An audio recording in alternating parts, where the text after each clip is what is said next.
Meu nome é Abner.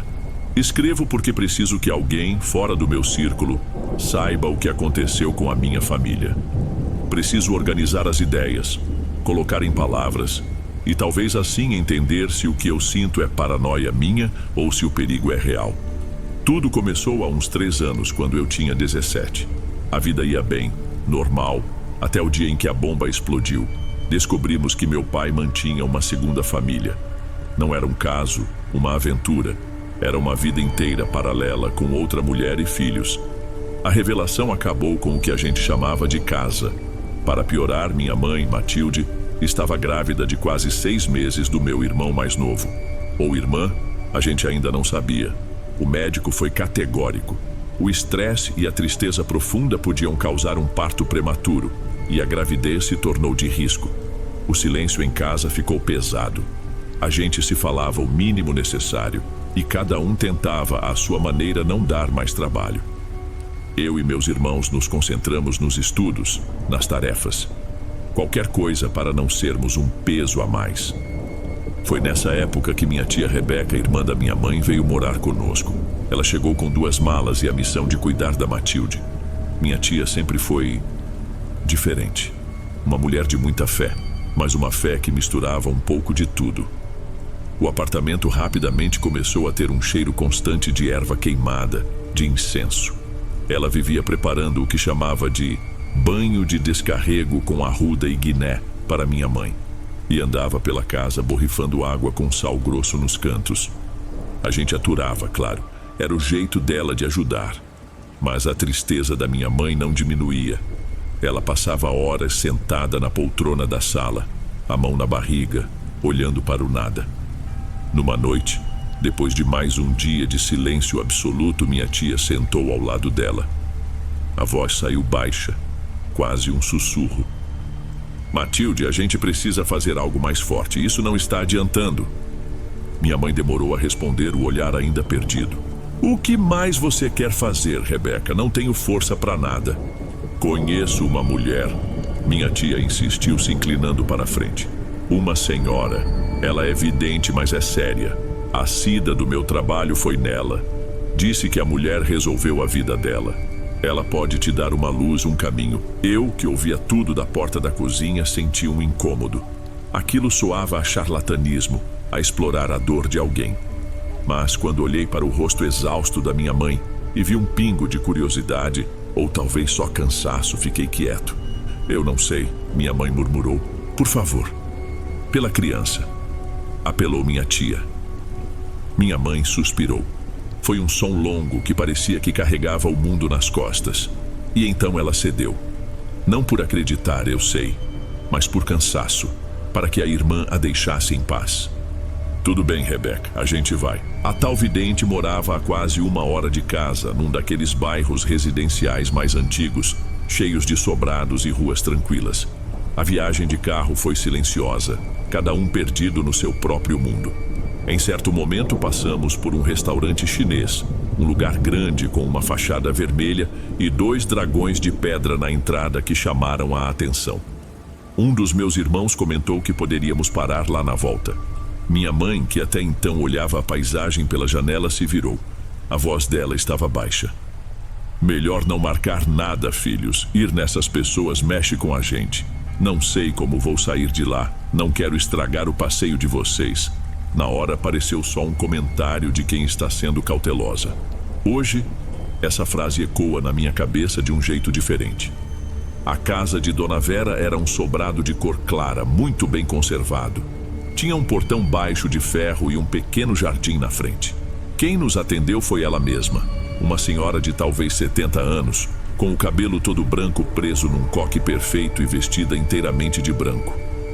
Ela nos recebeu com um jeito calmo, simpático, nos convidando a entrar e nos oferecendo um chá de capim-cidreira que, segundo ela, ajudava a acalmar o espírito. A sala de atendimento era nos fundos, um cômodo com pouca luz natural e um tapete grosso no chão. Havia uma mesa redonda no centro. Ela pediu que nos sentássemos e focou toda a sua atenção na minha mãe. Ela não pegou na mão dela, não tirou cartas. Apenas a encarou por 2 minutos, que demoraram uma eternidade. O silêncio era total. Só se ouvia o zumbido de um incenso. A senhora carrega uma tristeza que já não cabe mais no peito. A mulher disse finalmente. A voz era serena, mas firme. E essa dor está passando para a criança. Já sabe que é uma menina, não é? Minha mãe negou com a cabeça, surpresa. Não tive como ver ainda. Pois é uma menina e vai ser uma criança muito sensível. Vai sentir tudo o que a senhora sente. Dona Vera fez uma pausa e o olhar dela ficou mais firme. Seu marido está com outra, mas não é um caso recente. Essa mulher é o amor da vida dele. Ele a conheceu muito antes de se casar com você. Ele não vai deixá-la, nem por você, nem pelos filhos. A separação de vocês é definitiva. Ela disse tudo isso com a mesma naturalidade de quem lê uma lista de compras. Eu fiquei sem ar. Olhei para meus irmãos e eles estavam igualmente chocados. Como ela podia saber daquilo? Minha mãe, que estava dura feito pedra, finalmente desabou. Começou a chorar. Um choro baixo no início, que foi crescendo até se tornar um choro que tremia o corpo todo. Meu primeiro instinto foi levantar e abraçá-la, mas no momento em que me movi, a vidente estendeu a mão na minha direção, a palma aberta num gesto que me barrou. Não, rapaz, ela disse sem desviar os olhos da minha mãe. Isso é necessário. Ela precisa tirar toda essa dor de dentro. Essas lágrimas são os meses de força que ela teve que fingir para que a família não ruísse. Deixe-a chorar. Ninguém morre por limpar a alma. Ela vai ficar bem. A ordem foi dita com uma voz suave, mas não havia dúvida de que era uma ordem. E nós obedecemos. Ficamos ali, parados, assistindo minha mãe se desmanchar na nossa frente. Depois que o choro da minha mãe finalmente diminuiu, se transformando em soluços cansados, Dona Vera mudou o tom. A voz dela se tornou mais branda, quase doce, como se estivesse passando um remédio na ferida que ela mesma abriu. Mas essa dor abre espaço, ela disse, e minha mãe levantou o rosto para encará-la.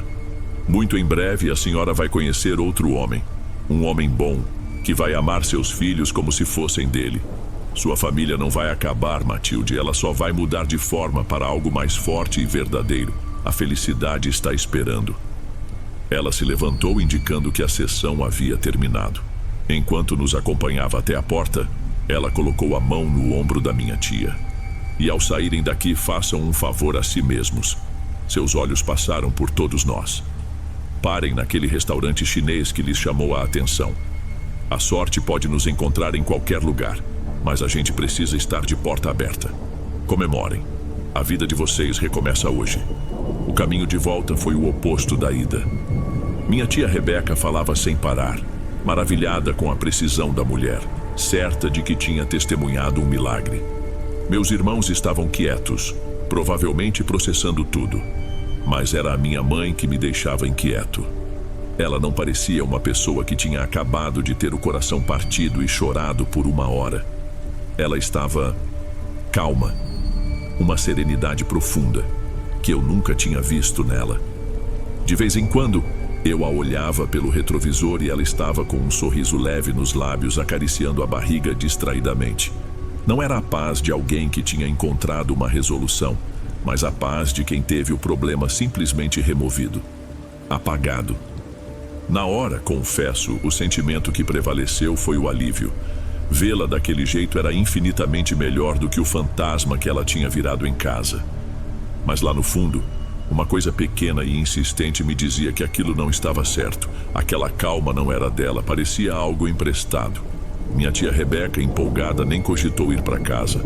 A mulher disse para virmos aqui. É um sinal, Matilde, temos que obedecer.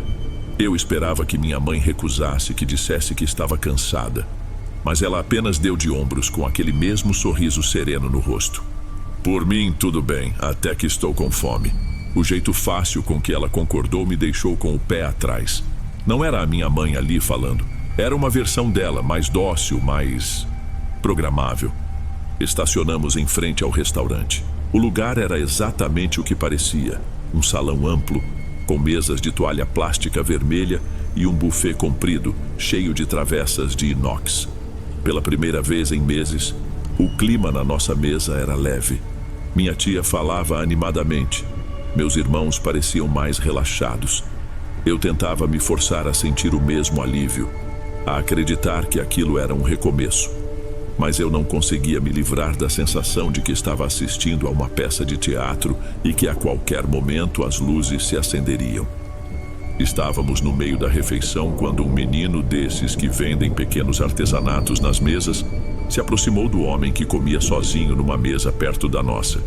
Ele ofereceu uns bichinhos de barro e o homem pareceu interessado, mas depois de procurar nos bolsos, balançou a cabeça negativamente.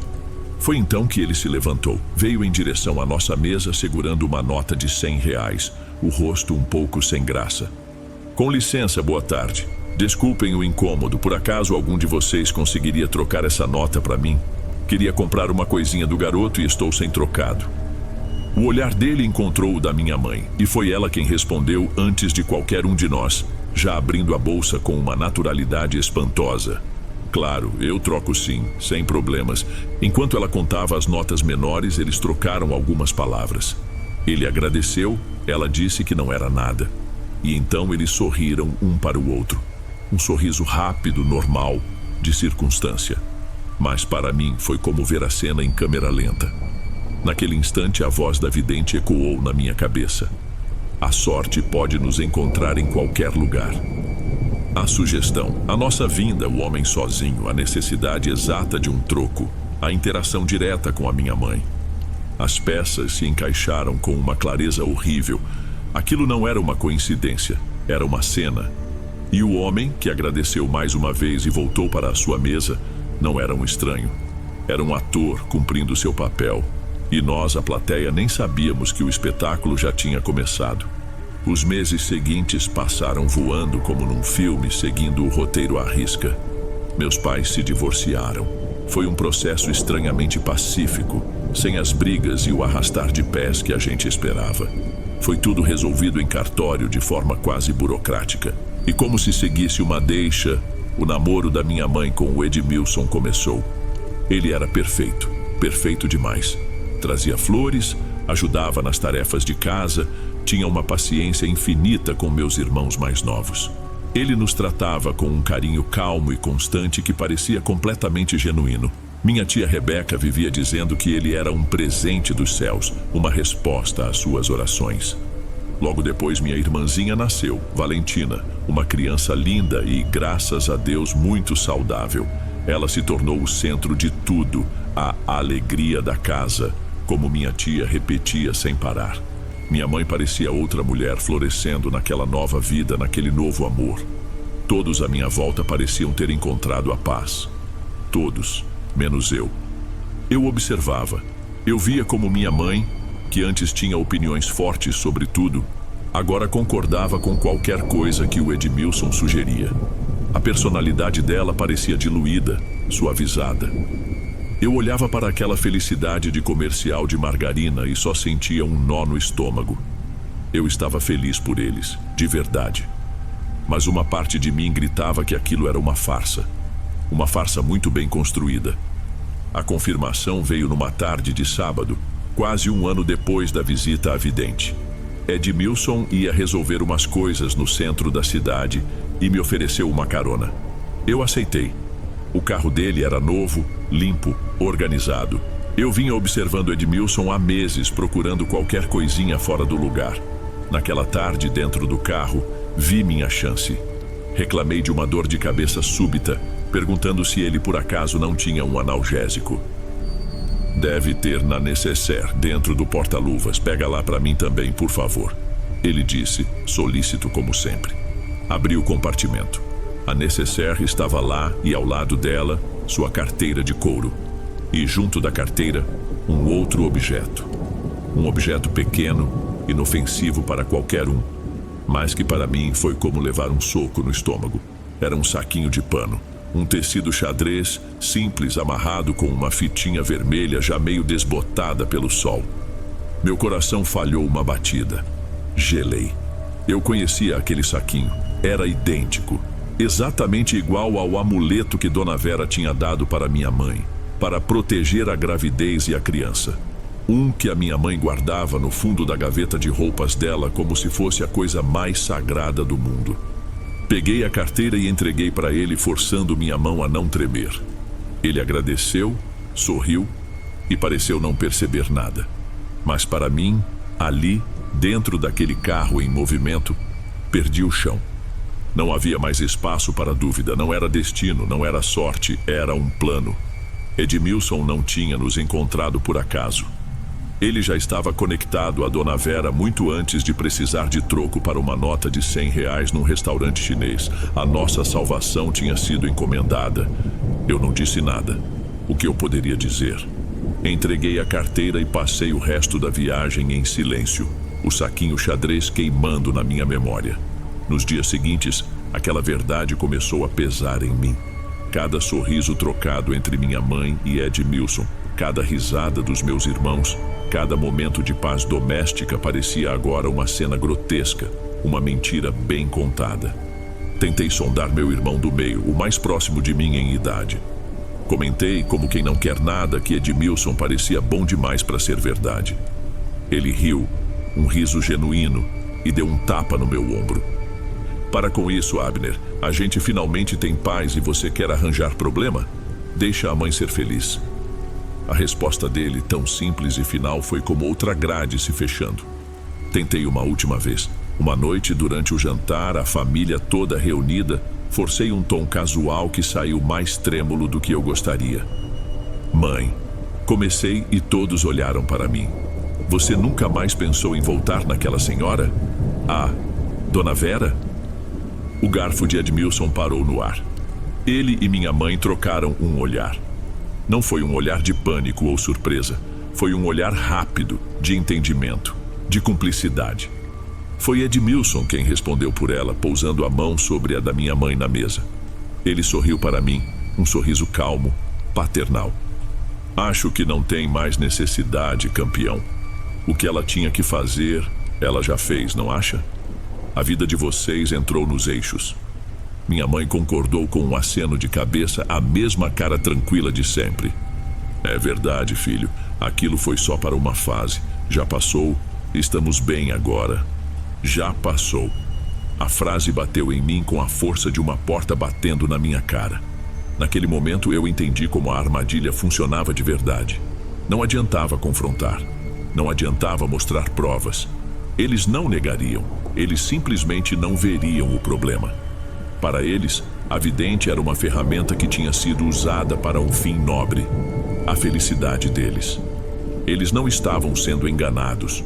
Eles tinham recebido exatamente o que foi prometido. Não dá para convencer alguém a sair de uma vida perfeita, mesmo que seja de mentira, e a porta esteja trancada por fora. Hoje eu vivo nessa prisão perfeita com eles. Eu participo dos almoços de domingo, sorrio para as fotos, finjo ser parte dessa família feliz e reestruturada. Mas por dentro, sou o único que sabe que essa felicidade toda é uma prisão. Sou o único que vê as grades. O meu verdadeiro terror, no entanto, tem 1 metro de altura e cabelos cacheados. Minha irmã, Valentina, a menina sensível que a vidente anunciou. Ela é uma criança doce, mas às vezes vejo coisas. Outro dia, durante o almoço, ela deixou um brinquedo cair e, em vez de chorar, apenas olhou para Edmilson, que fez um leve aceno com a cabeça. Só então, ela começou o choro. Às vezes, quando a casa está em silêncio, eu a pego olhando para um ponto fixo na parede com um olhar vazio que não pertence a uma criança de 2 anos. Às vezes, no meio da noite, eu a escuto sussurrar sozinha no berço. Não são palavras, mas a melodia é estranhamente familiar, como uma canção de ninar ao contrário. E eu me pergunto, com um medo que me trava, se ela, que foi concebida e nasceu no meio desse feitiço, é a peça final do tabuleiro, a garantia de que o roteiro será cumprido para sempre. Ou se, de alguma forma ainda mais terrível, ela é a única que, além de mim, também sabe a verdade.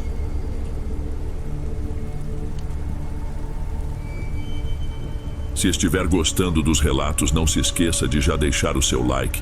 Ele é muito importante. Bem, vamos continuar.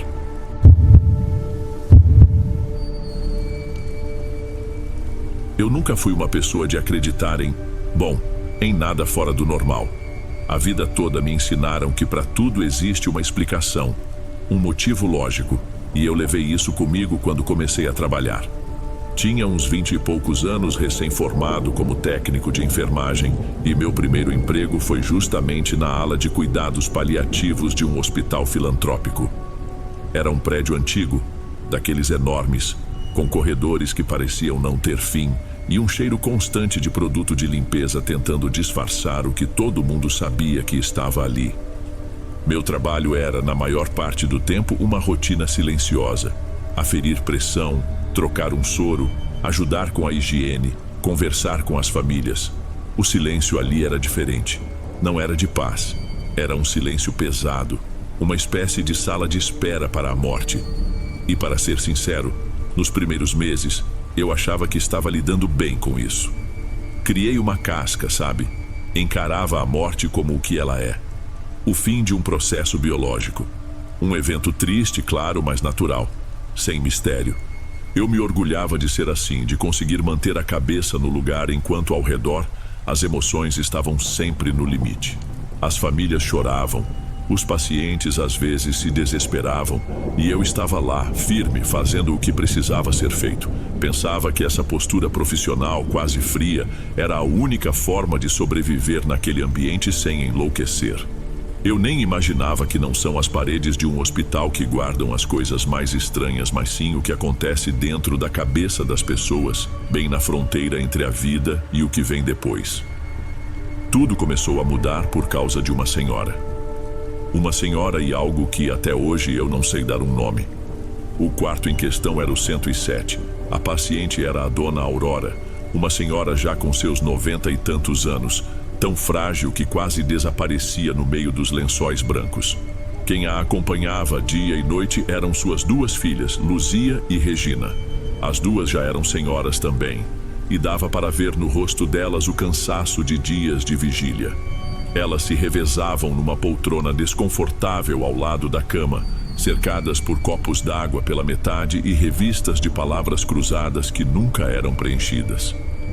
Em uma das minhas rondas noturnas, passei pela porta entreaberta do quarto. Eu ia só dar uma olhada, perguntar se precisavam de algo, quando vi uma das filhas, a Luzia, se levantar de repente. Ela começou a abanar as mãos no ar perto da janela, com uma expressão de pura irritação. Pensei que talvez fosse um mosquito. O calor daquela época do ano trazia muitos. Me aproximei mais. "Está tudo bem por aqui?" Perguntei da porta com a voz baixa para não acordar a dona Aurora. Luzia se virou para mim, o rosto vermelho de esforço e cansaço. Ela forçou um sorriso. "Ah, não é nada, filho, obrigada. É só uma mariposa que entrou. Sabe como é, daquelas bem escuras, grandes. Não sei por onde entrou e a teimosa não quer sair." Achei estranho porque a janela tinha tela, mas para acalmá-la entrei no quarto. "Deixa eu ajudar a senhora com isso." Fui até a janela e olhei por toda parte. Atrás da cortina, nos cantos do teto, perto do abajur. Não havia nada, nenhum inseto. A outra filha, Regina, que estava quieta até então, balançou a cabeça e falou, quase num sussurro, "Ela é teimosa." Eu sorri meio sem graça e disse que a mariposa provavelmente já tinha saído, mas quando olhei para a cama, vi que os olhos da dona Aurora estavam abertos, e ela olhava fixamente para o mesmo canto vazio que a filha apontava. Por um instante o quarto ficou em silêncio de novo. Um silêncio que foi quebrado pela voz de dona Aurora. Não era a voz fraca e arrastada que eu estava acostumado a ouvir. Era firme, clara, como se ela estivesse conversando com alguém sentado bem ali na frente dela. Ela olhava para o canto vazio perto da janela. "Não precisa se esconder, eles nunca foram de acreditar." As filhas se entreolharam e os ombros de Luzia caíram como se ela tivesse desistido de tudo. Regina levou a mão à boca e começou a chorar baixinho, um choro contido, de quem já não tem mais forças. "Ela está delirando de novo." Regina sussurrou para mim mais como uma justificativa para si mesma do que para mim. Mas não parecia delírio. Eu já tinha visto muitos pacientes em delírio. Eles ficam confusos, agitados, as frases não têm conexão. Dona Aurora estava perfeitamente calma e lúcida, lúcida até demais. "Você se lembra daquela viagem?" Ela continuou. Um sorriso apareceu no rosto fino dela. Para pagar a promessa da Regina, quando ela era pequena e ficou doente. Um sol para cada um, o ar cheio de poeira da estrada de terra. Eu estava tão cansada, mas você veio comigo. Pousou no meu ombro e ficou ali o caminho inteiro. Me fez companhia. Eu fiquei parado no meio do quarto. Meu treinamento, meu instinto profissional, tudo me dizia para sair dali, registrar o episódio como delírio e seguir a ronda. Mas eu não conseguia me mover. Eu olhava para os olhos dela que brilhavam com a lembrança e depois para o canto vazio. Não havia nada lá, nada. Mas a convicção na voz dela era tão forte, tão real, que por um instante eu quase esperei uma resposta. As filhas choravam abertamente agora. Para elas, a mãe estava perdida em memórias, conversando com uma invenção da própria cabeça. Mas para mim, parecia outra coisa. Parecia uma despedida. Ela riu um som baixo e rouco. E na chácara do meu pai, as jabuticabeiras carregadas. Você sempre sabia qual era a mais doce. Subia no tronco escuro e ficava me esperando. Minha amiga, sempre foi minha amiga. A palavra amiga ficou martelando no silêncio do quarto. Ela não estava falando de uma pessoa. Ela descrevia os movimentos, o jeito de pousar no ombro, de subir no tronco, como um inseto, como uma mariposa, a mesma que Luzia jurou estar espantando minutos antes. Eu senti um arrepio estranho, um gelado que não era do ar-condicionado. Era a certeza de que eu estava testemunhando algo que não deveria, algo que nenhuma faculdade ou livro de medicina poderia explicar. Ela ficou em silêncio por um longo tempo depois disso, apenas com um sorriso no rosto. Eu finalmente consegui recuar, saí do quarto sem fazer barulho e fechei a porta devagar. Minhas mãos tremiam um pouco. A imagem daquela senhora conversando com o nada com tanto carinho e intimidade não saía da minha cabeça. 2 horas depois, o alarme do monitor de Dona Aurora soou no posto de enfermagem. Um som contínuo, sem urgência, que indicava o fim. Quando cheguei ao quarto 107, as filhas já estavam de pé ao lado da cama de mãos dadas. Dona Aurora tinha morrido. O rosto dela estava sereno, quase como se o sorriso da conversa anterior tivesse ficado ali, congelado. Fiz os procedimentos que a minha função exigia. A papelada, as notificações, tudo no automático, enquanto minha cabeça repassava a cena da conversa com a amiga. Com a morte dela, o episódio deveria ter se encerrado. Um caso clínico curioso, um delírio diferente no fim da vida. Era o que eu repetia para mim mesmo. Mas não foi assim. Eu não conseguia tirar da cabeça aquela sensação de ter visto algo proibido. Nos dias seguintes, o hospital pareceu diferente. Os corredores que antes eram apenas longos, agora pareciam ameaçadores. Eu me pegava olhando 2 vezes para as sombras nos cantos, para qualquer movimento rápido no canto do olho. Na minha cabeça eu sabia que era sugestão, o estresse do trabalho falando mais alto. Mas o sentimento era outro. Era uma expectativa, quase uma certeza de que eu veria algo. E eu vi, ou acho que vi. Umas 2 noites depois eu estava fazendo a ronda e precisei passar pelo corredor do quarto 107. O quarto estava vazio, claro. A porta estava encostada e a equipe de limpeza já o tinha deixado impecável, pronto para o próximo paciente. Por uma curiosidade doentia, eu parei e espiei pela fresta. A cama vazia, o quarto iluminado só pela luz fraca que entrava da janela. E foi na janela que eu vi. Do lado de fora, pressionada contra o vidro, havia uma forma escura, grande, com o contorno irregular de asas. Uma mariposa. Ela batia no vidro, mas sem fazer barulho algum. Um movimento ritmado, desesperado ou insistente, não sei dizer. Senti um arrepio na nuca. Fiquei ali olhando, incapaz de me mexer ou de chamar alguém. Quem acreditaria? O técnico de enfermagem vendo a assombração. Um colega passou atrás de mim. A sola do sapato fez um barulho no piso e eu me virei por instinto. Foi um segundo. Quando olhei de volta para a janela, não havia mais nada. A partir daquela noite, o meu trabalho ficou insuportável. Cada turno era uma contagem regressiva para ir embora. Eu evitava passar pelo corredor do quarto 107. Fazia um desvio mais longo se fosse preciso. Comecei a ter dificuldade para dormir. Fechava os olhos e a imagem daquela forma escura batendo no vidro vinha na minha mente. Eu tentava me convencer de que era o cansaço, que minha cabeça estava exausta e criando coisas. Mas a clareza da imagem, tanto da conversa de Dona Aurora quanto da mariposa na janela, era forte demais para ser só imaginação. Foi numa tarde de folga em casa, enquanto eu olhava para o nada na parede da sala, que uma memória antiga veio com tudo.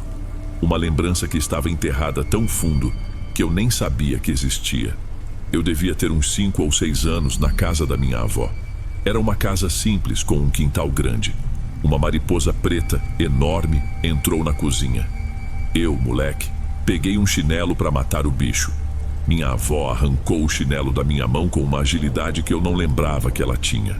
O rosto dela estava sério, quase assustado. "Não se mata, menino", ela disse com a voz firme. "Nunca se mata uma bruxa. Só se põe para fora com cuidado. Ela vem deixar um recado, não veio para brigar." Bruxa era como minha avó chamava. Ela pegou um pano de prato e, com uma delicadeza que contrastava com o medo em seus olhos, foi guiando a mariposa para a porta dos fundos até ela sair. Aquela palavra ficou ecoando na minha cabeça. É bruxa, recado. Foi o gatilho. Na mesma hora, sentei na frente do computador. Meus dedos tremiam um pouco enquanto eu digitava na busca. Significado mariposa preta. Os resultados foram aparecendo um a um, e cada link que eu abria me revirava o estômago. Em muitos lugares a associação era a mesma. A mariposa negra não era só um mau agouro. Era uma guia, uma companheira de viagem das almas. Um espírito que vinha buscar quem estava partindo, a amiga de Dona Aurora. Aquilo mudou tudo. Não era mais uma coincidência, um delírio ou uma superstição boba da minha avó. As coisas se encaixaram de um jeito horrível, lógico dentro da sua própria loucura. A conversa da senhora não era com o vazio. A aparição na janela não era um delírio meu. Era a guia, a amiga, talvez esperando que o quarto ficasse vago. Talvez ela não estivesse mais esperando para levar alguém. Talvez, ao ser vista por mim, um estranho no ritual, ela tivesse encontrado um novo interesse. Uma nova companhia para assombrar antes de guiar. Eu não aguentei ficar naquele hospital, pedi demissão um mês depois. Inventei uma desculpa qualquer, disse que tinha encontrado uma oportunidade melhor. A verdade é que eu não suportava mais o silêncio dos corredores à noite, a luz pálida das lâmpadas, a sensação constante de estar sendo observado. Mudei para uma clínica de bairro, com horário diurno, barulho de gente, de trânsito. A vida normal, barulhenta e caótica, era o meu refúgio. Aos poucos a lembrança começou a aparecer com o que deveria ter sido desde o início. Um pesadelo, um episódio de estresse agudo, uma alucinação causada por noites mal dormidas e o peso emocional do trabalho. Eu estava quase convencido disso. Quase. E até ontem à noite, eu cheguei em casa cansado como sempre. Tomei um banho, fiz um lanche. Tudo normal. Fui ao banheiro para escovar os dentes antes de dormir. Fiquei me olhando no espelho por um instante, vendo o meu próprio rosto mais velho e mais abatido do que eu me lembrava. E foi quando eu vi. Não foi de relance. Não foi uma sombra no canto do olho. Estava lá, nítido, no meu reflexo. Pousada no ombro da minha imagem no espelho, estava a mariposa. Enorme, as asas de um preto aveludado, as antenas se movendo lentamente. Eu travei, fiquei sem ar. Olhei por cima do meu ombro real. O banheiro estava vazio. Não havia nada ali comigo. Voltei o olhar para o espelho e ela continuava lá, agarrada ao meu reflexo, olhando para mim de dentro do vidro. Naquele momento eu entendi tudo, com uma clareza que me apavorou. A amiga de Dona Aurora, a bruxa da minha avó. Ela não estava perdida. Não estava procurando o quarto 107. Ela tinha encontrado o seu próximo destino, e desta vez a conversa de despedida seria a minha. Meu nome é Natanael, e isso aconteceu já faz uns 2 anos, mas a sensação ainda está aqui, sabe? Tudo começou quando minha mãe, Carla, finalmente comprou a nossa casa. Depois de uma vida inteira de aluguel e de contar cada moeda, ela conseguiu um financiamento bom pela firma onde trabalha. Para nós três, eu, ela e minha irmãzinha Raíssa, era a maior coisa que já tinha acontecido com a gente. A casa ficava num lugar meio isolado. Era a última rua de um bairro que terminava de repente, dando lugar a uma estrada de terra batida, cercada por chácaras e terrenos grandes. Era uma casa simples, térrea, com um quintal enorme e um pouco selvagem, mas era nossa. Pela primeira vez, Raíssa, com seus 10 anos na época, teria um quarto só para ela. A felicidade dela contagiava. Eu, já com 21, só pensava no alívio de ver minha mãe finalmente podendo respirar sem a pressão do aluguel todo mês. Parecia que ali a gente finalmente ia ter paz. E no começo foi só isso que encontramos, uma calmaria que a gente nem conhecia, acostumados com o barulho constante da cidade. O som era o do vento e dos grilos, mas essa paz toda durou pouco. A primeira vez que notei algo estranho foi numa noite qualquer de dia de semana. Minha mãe e Raíssa já dormiam, e eu estava na sala, terminando umas coisas no computador. Foi quando eu ouvi um som tão rápido que quase pensei ter imaginado. Parecia um risinho de criança, muito rápido e baixo, vindo da direção do quintal dos fundos. Eu tirei os fones na hora. O coração deu uma acelerada boba. Fiquei esperando, mas só o que veio foi o silêncio de sempre. Impressão minha, pensei.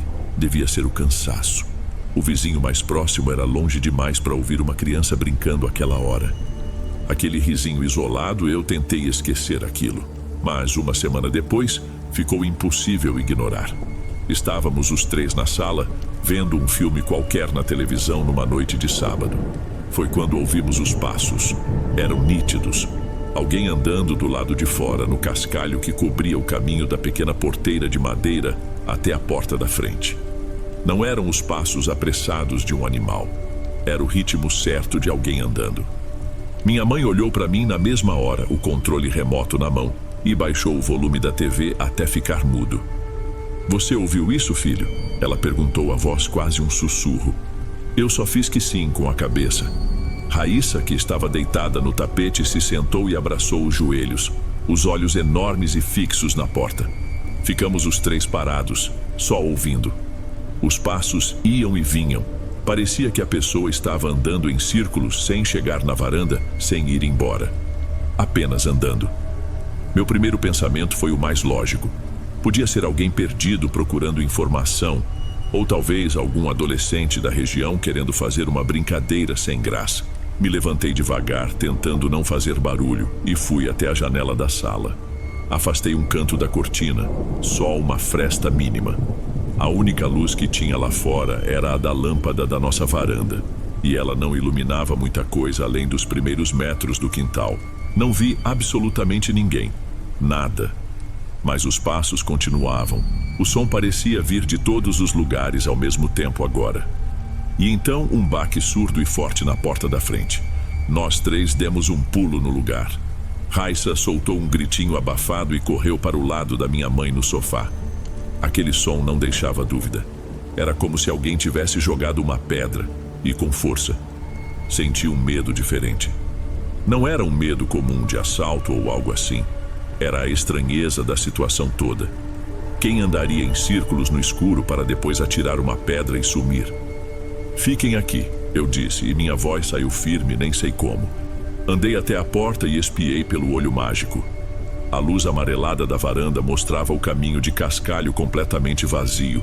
Ninguém. Esperei 1 minuto inteiro, talvez 2. O silêncio lá fora era pesado, total. Girei a chave na fechadura com o máximo de cuidado e abri a porta só um pouquinho. O ar frio da noite entrou de uma vez. Não tinha ninguém. E o mais esquisito, não tinha pedra nenhuma no chão. Olhei por toda a varanda, desci os 2 degraus. Nada. O que quer que tenha feito aquele barulho, não deixou vestígio. Fechei a porta, girei a chave, a trava de segurança, tudo. Quando me virei, minha mãe estava de pé, com Raíssa abraçada nas pernas dela.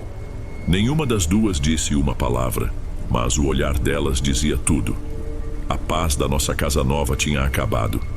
Depois daquela noite, um clima de alerta constante se instalou em casa. A gente evitava tocar no assunto, mas ele estava no ar, pesado. Minha mãe começou a trancar as portas assim que escurecia, e eu passei a deixar a luz da varanda acesa a noite inteira. Os barulhos do lado de fora diminuíram, quase sumiram. Por uns dias, eu até me permiti pensar que tinha sido um caso isolado, uma brincadeira de mau gosto que não ia se repetir. Foi um engano terrível. A coisa não foi embora. Ela só mudou de tática. E o foco, e para piorar, passou a ser a Raíssa. Começou de um jeito sutil. Minha irmã sempre foi uma menina quieta, que gostava de brincar sozinha no quarto com suas bonecas. Mas ela começou a conversar. E não era aquela conversa que criança tem com brinquedo, em que ela mesma faz todas as vozes. Não, ela falava e fazia pausas longas, como se estivesse ouvindo atentamente uma resposta. Eu escutava do corredor, parado, sem coragem de interromper. A voz dela era baixa, como se fosse um segredo. Numa tarde, eu estava passando pela porta entreaberta do quarto dela e a ouvi dizer claramente: "Não, Túlio, a mamãe não deixa, é perigoso." Meu estômago afundou. Entrei no quarto no mesmo instante, tentando parecer o mais casual do mundo. "Com quem você está falando, pequena?" Perguntei, forçando um sorriso que não chegou aos olhos. Raíssa olhou para mim sem nenhuma surpresa, como se fosse a coisa mais normal do mundo. Ela apontou para a cadeira de balanço vazia no canto do quarto. "Com o Túlio, ele mora aqui no quintal." Eu senti um calafrio subir pela minha nuca. Tentei manter a voz neutra. "Ah, é? E como ele é?" "Ele é triste," ela disse. "E ele sente frio o tempo todo." Aquilo acabou comigo. Naquela mesma noite eu não consegui dormir. Fiquei horas olhando pela janela do meu quarto, que dava para a lateral do quintal. Não ventava.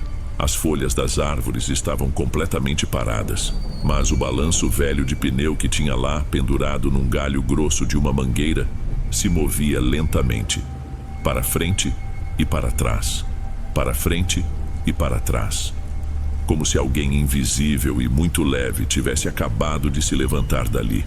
O medo que eu sentia não era mais por mim, era pela minha irmã. O que essa coisa queria com ela? A ideia de ter algo que a gente não podia ver, ali dentro de casa, sussurrando coisas para Raíssa, me revirava o estômago. Eu não contei para a minha mãe sobre as conversas. Para quê? Só ia deixar ela ainda mais apavorada. Eu precisava entender o que estava acontecendo. Eu só não fazia a menor ideia de por onde começar.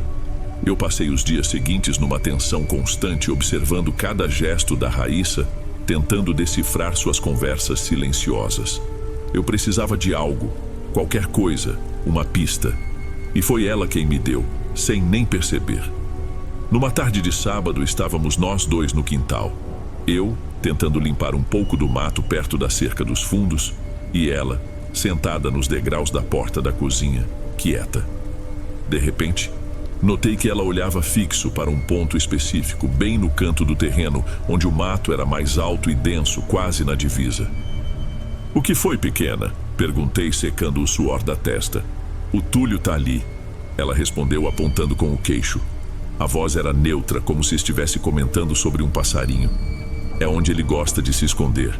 Ele falou que foi lá que ele dormiu pela última vez." Aquelas palavras, "dormiu pela última vez", foi um baque. Eu larguei a enxada no chão. Meu coração começou a bater de um jeito descontrolado, uma mistura de pavor e uma urgência estranha de confirmar o que eu já temia. Eu tinha que ir até lá. Pedi para Raíssa entrar para beber uma água, qualquer desculpa para ela não me ver indo até aquele canto. Assim que a porta se fechou, eu fui. Andei devagar. Cada passo parecia pesado. O mato era alto, arranhava a lona da minha calça. Fui abrindo caminho com as mãos, sentindo o cheiro forte de terra úmida e folha seca. O lugar tinha uma energia esquisita, um silêncio diferente do resto do quintal. E foi então que eu vi. Quase pisei em cima. Era uma cruz. Pequena, feita com 2 ripas de madeira escura, já esverdeada de limo, apodrecendo pela umidade, fincada torta no chão. Estava quase toda engolida pela vegetação. Alguém tinha colocado aquilo ali há muito, muito tempo. Com as mãos trêmulas, eu me ajoelhei e comecei a arrancar o capim e as pequenas samambaias que cresciam ao redor dela. A madeira estava áspera, soltando farpas, e nela, entalhado de um jeito rústico, quase amador, estava um nome: Túlio.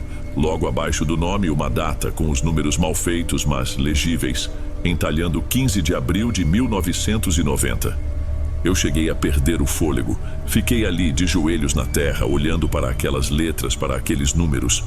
Não era a imaginação da minha irmã. Não era um amigo invisível. Era real.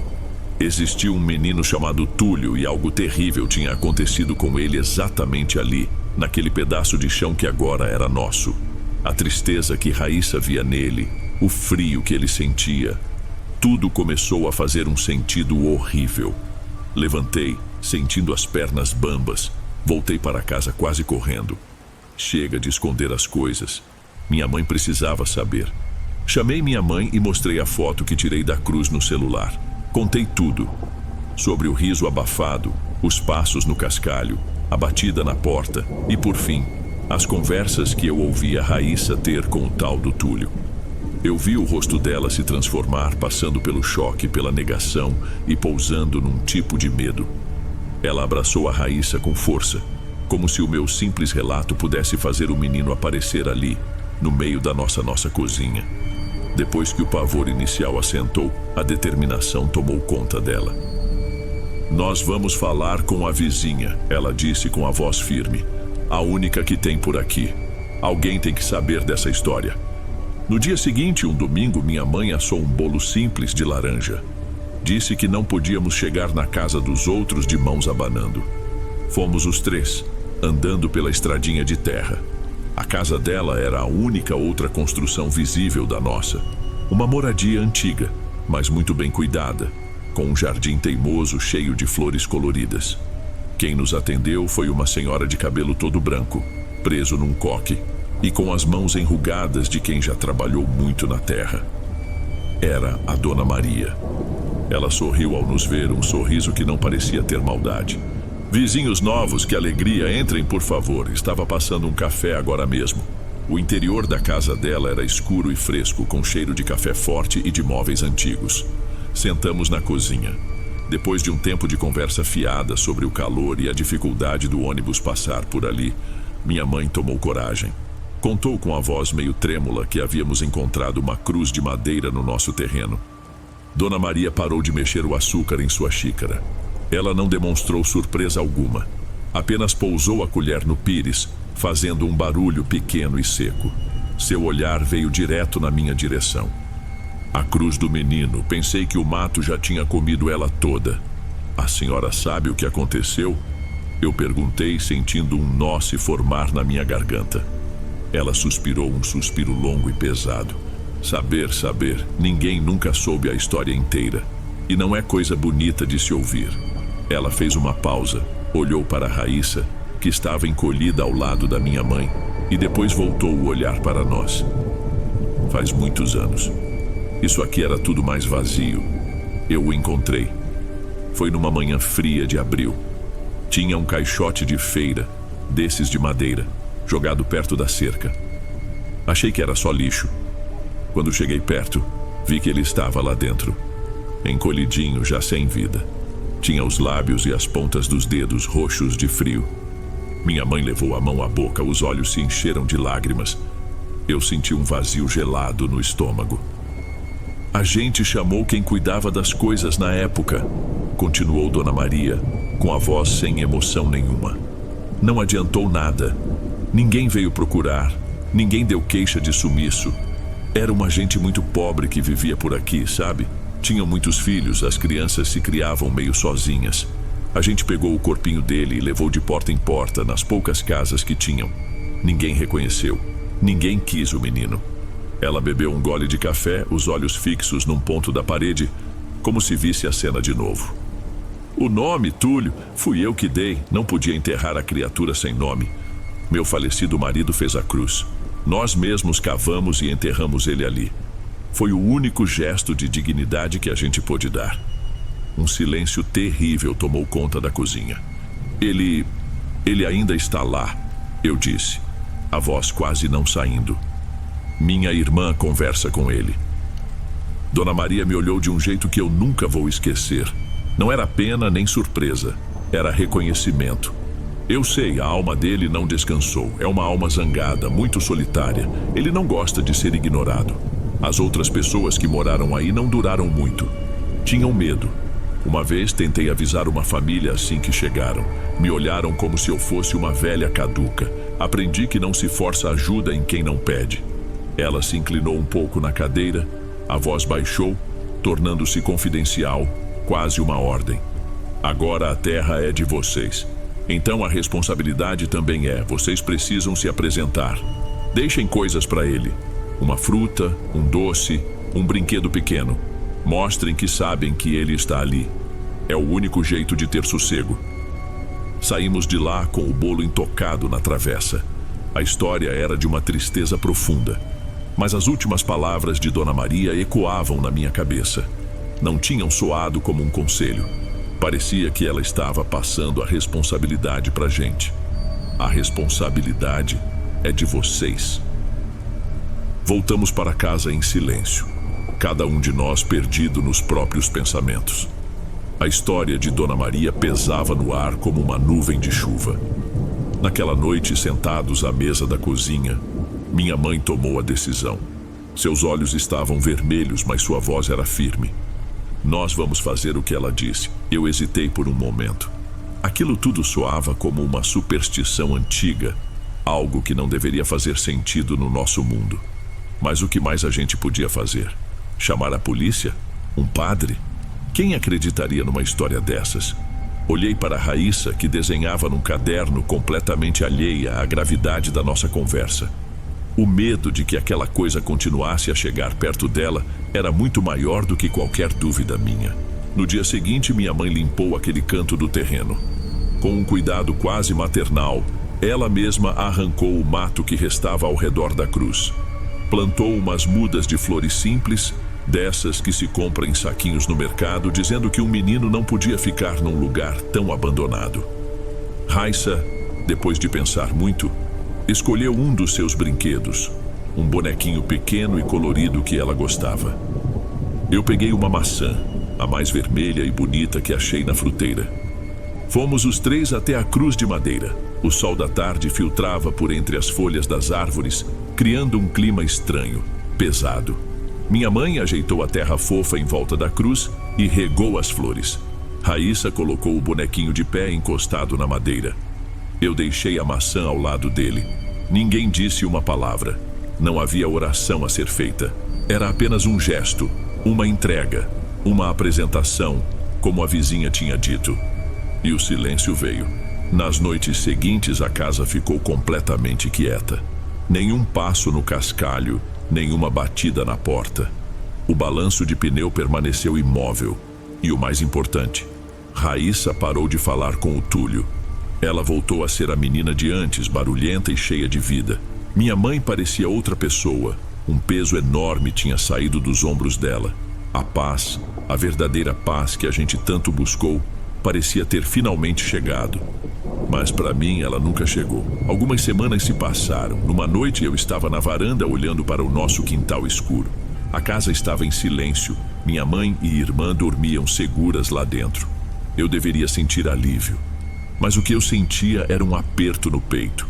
Foi quando eu entendi com uma clareza que me apavorou o que Dona Maria quis dizer com "a responsabilidade é de vocês". Aquele silêncio todo não era de graça. Era o resultado de um acordo que a gente fez sem nem saber. O sossego tinha um preço.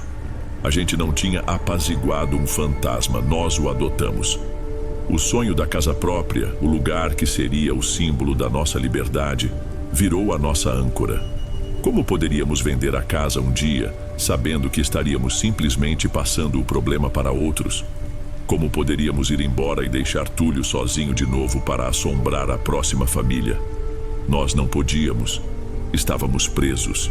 Presos àquela terra, àquela história, àquele ritual. Hoje, uma vez por mês, eu vou até o canto do terreno. A maçã de muito tempo atrás já sumiu, o bonequinho está desbotado pelo sol e pela chuva. Eu deixo uma fruta nova, às vezes um doce. Virou parte da rotina. Cuido para que minha mãe e irmã não percebam o peso que isso tem para mim. Elas têm a paz que merecem. Eu tenho a certeza do nosso pacto. Olho para a nossa casa, tão sonhada, e só consigo pensar que ela é a nossa gaiola. E o silêncio que mora nela é o som do que a gente vai ter que aguentar para sempre. Bem, amigos, esses foram os relatos de hoje. Espero de coração que tenham gostado e ficarei muito feliz em te ver nos próximos. Agora na tela, estou deixando outros 2 bons vídeos que certamente irão gostar.